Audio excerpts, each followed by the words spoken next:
My name is Dr. Francis AKRONO, the Deputy Registrar in the College for Distance and E-Learning, University of Education, Winneba. As part of the orientation exercise for our freshers, I want to touch on 3 major areas that are key to the success of their learning at the University of Education, Winneba.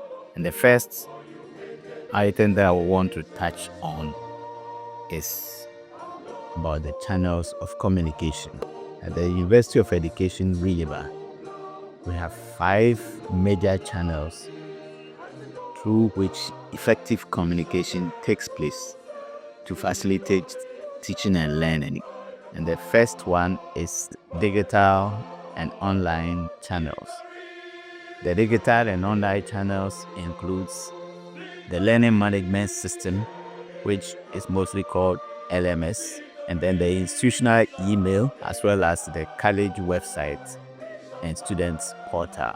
These are very useful platforms or channels through which students can receive information and also send information to their tutors, their coordinators, and their administrators for issues to be resolved amicably. The next channel of communication is the mobile and instant messaging. This includes the WhatsApp and then Telegram groups, as well as SMS alerts, and then peer-to-peer communication.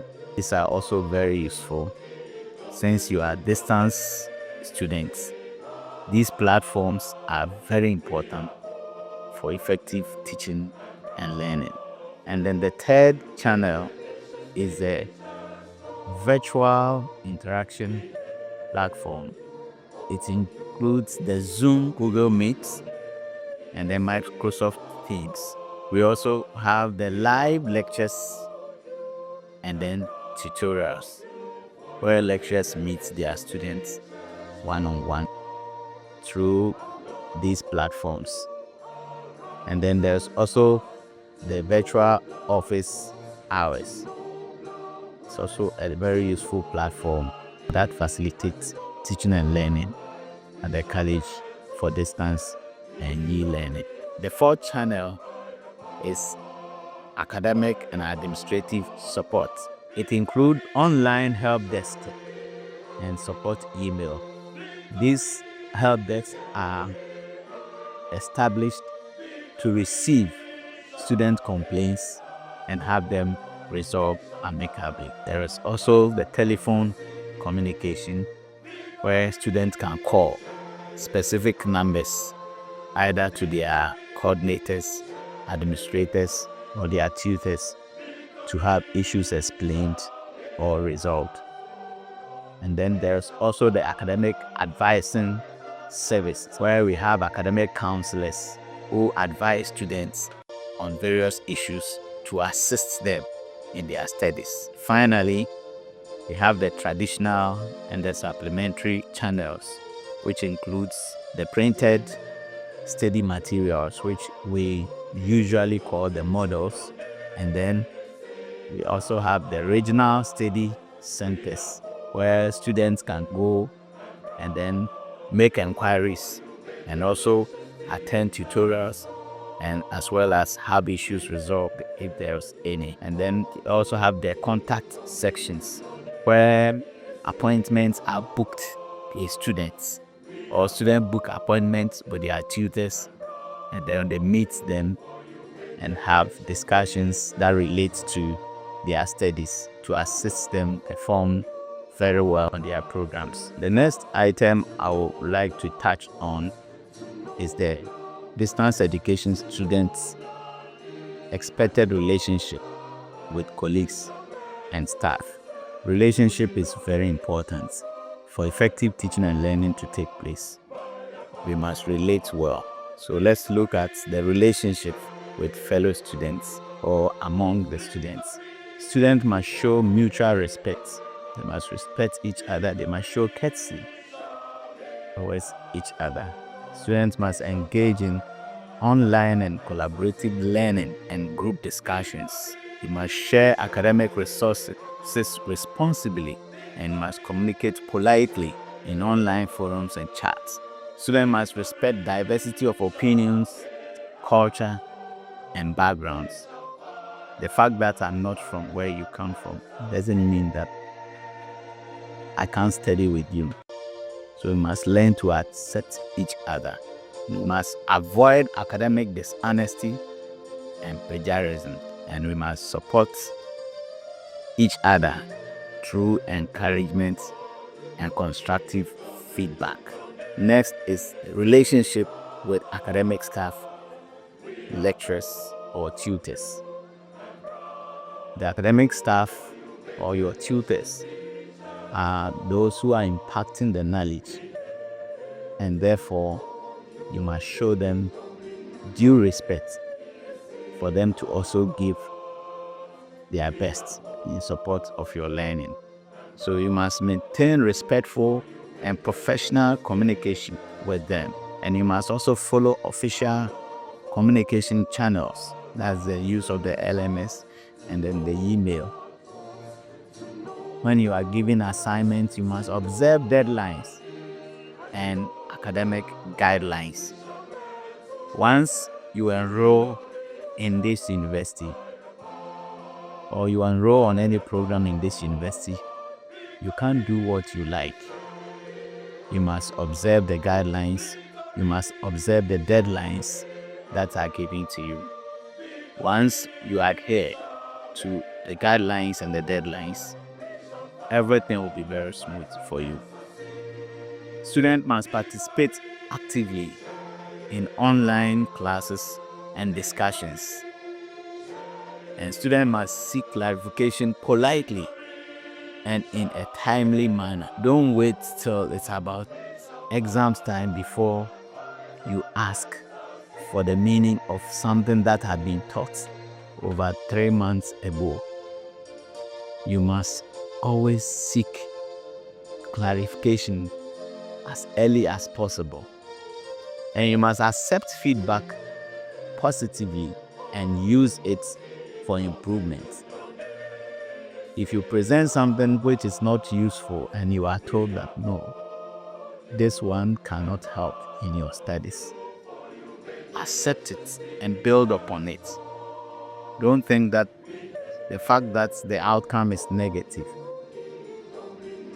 you have to react in a negative way towards whoever gave you the feedback. You must accept it and work on it, and that will help you to learn in a positive way. There is also the relationship with administrative and support staff. Administrative and support staff are there to facilitate the teaching and learning at the various study centers and on the main university campus. If you have any issue, they are there to support you. But for them to support you wisely, what you need to do is to communicate clearly and respectfully. If you don't communicate well, they might not know what you need, and for that matter, assist you to get what you want. Students are also supposed to follow institutional procedures and policies, and then students must provide accurate information when making requests. For example, if you have an issue with your portal and you quote somebody's index number, once that number is imputed, it's another person's name that will show up, and for that matter, your issue might not be resolved. So you must provide accurate information when making requests. Students are also supposed to exercise patience during peak academic periods, because during such times there's so much pressure. Many people are all making inquiries, and there is the need for us to exercise patience. We should also appreciate staff efforts and services. I'm not saying give them money, no, but at least saying thank you or sending an encouraging message to the person who assisted you It's more than money. Let us appreciate them. It will encourage them to do more and support your learning. The next one is online communication etiquette. In our relationship, we must use appropriate language in emails and discussions. Let us avoid offensive, abusive, or inflammatory comments. Because once you use such words or abusive words, or you pass abusive comments, it will also lead to a counter attack or a counter reaction, and that can result in confusion. So let us avoid that. We must also respect the privacy and confidentiality of each other and of the staff that we are relating with. Sometimes students will call at very odd hours, 12 midnight, talking about challenges in their portal. How do you expect somebody to be working at that odd time? So let us try and work within the time frame that we know that people will be at work. And then we must avoid spamming or posting irrelevant content. Most time people will write very general letters, passing very abusive comments, and some even take to social media. Once you do that, you are causing massive damage to yourself because you are part of the institution. And once your problem is resolved, the damage you have caused will remain in the social media. So let us try and avoid that. There is a shared responsibility for both staff and students. Students must ensure that they promote positive learning environments, because once you promote that positive learning environment, it will facilitate teaching and learning, and things will move on smoothly. Students must uphold to the college's code of conduct. This code of conduct are inscribed in the student's handbook, which will be shared among students electronically. And once you receive, try and abreast yourself with, and that will go a long way to assist you during your time of study in the University of Education, Winnipeg. We must also resolve conflict peacefully and professionally. Shouldn't take to the social media and then trying to tell the whole world what is happening. They won't come to your aid to resolve it, but rather you are destroying yourself, you are destroying your institution. So we must resolve conflict peacefully and professionally. And we must also foster cooperation and teamwork to ensure that things move on smoothly and then we succeed. At the end of the day, once UEW succeeds, students also succeed. The third item I will want to touch on is with respect to discipline.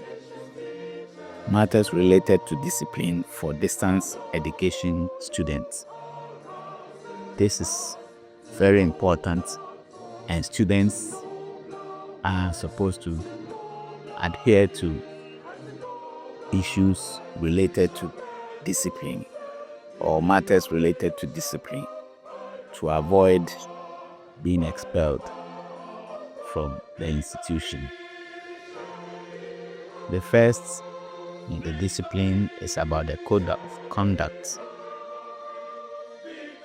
These are stipulated in the student's handbook, and therefore students will be required to download them from the university's website and abreast themselves with it.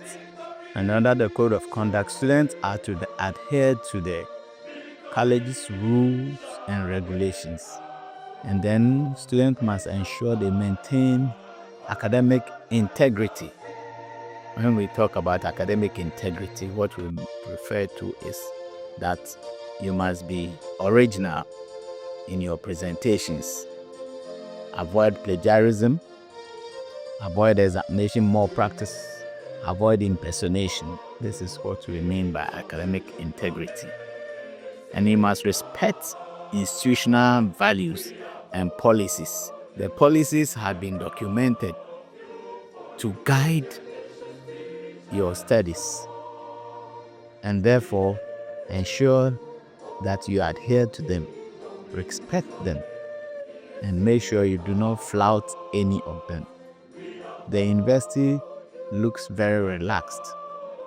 You see things around, but when you are caught by any of the rules or any of the policies, you feel very uncomfortable. So let us try our best to respect the rules, to respect the values and the policies.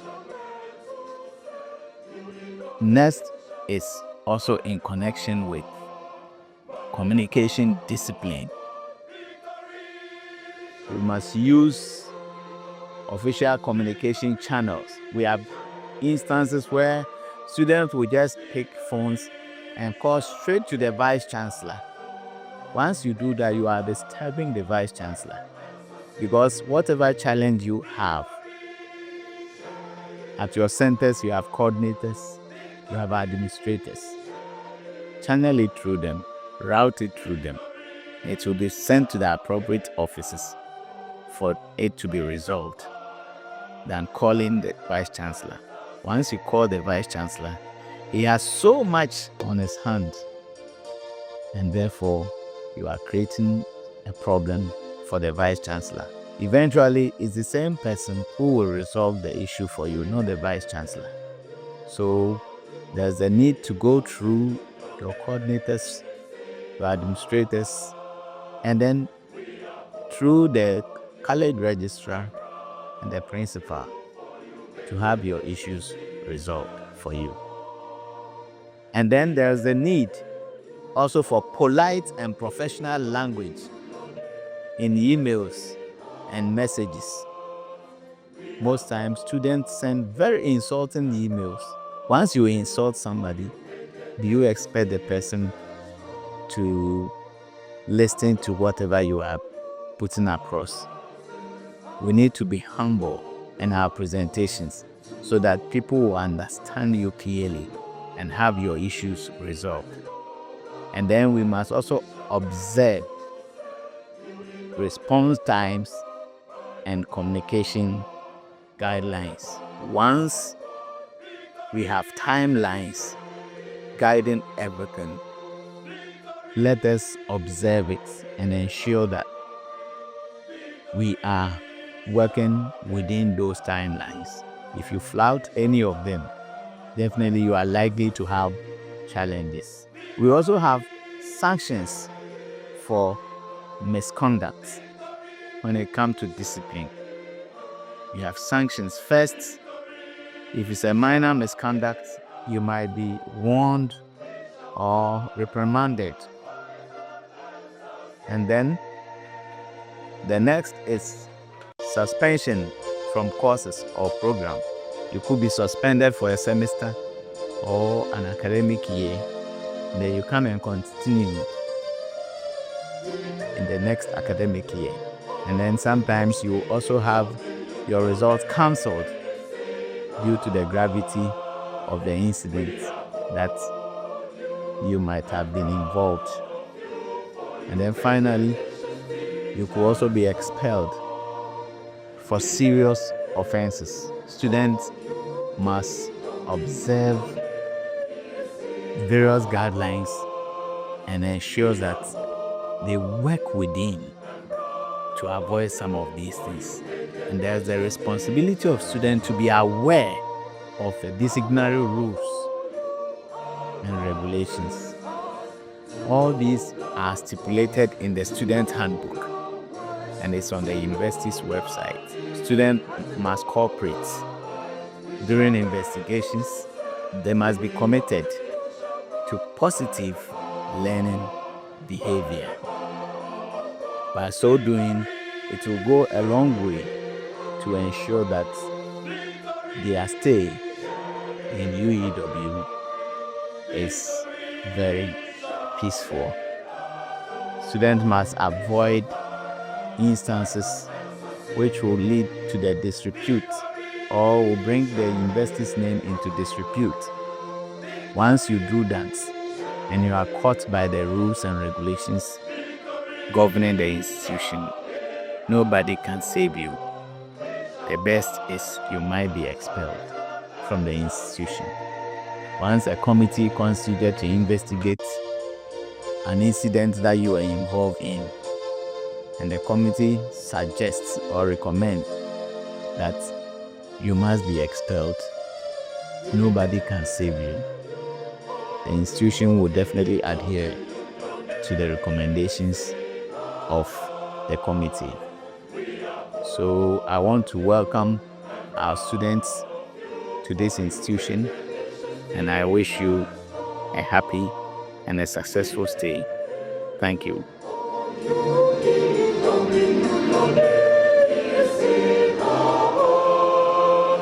We are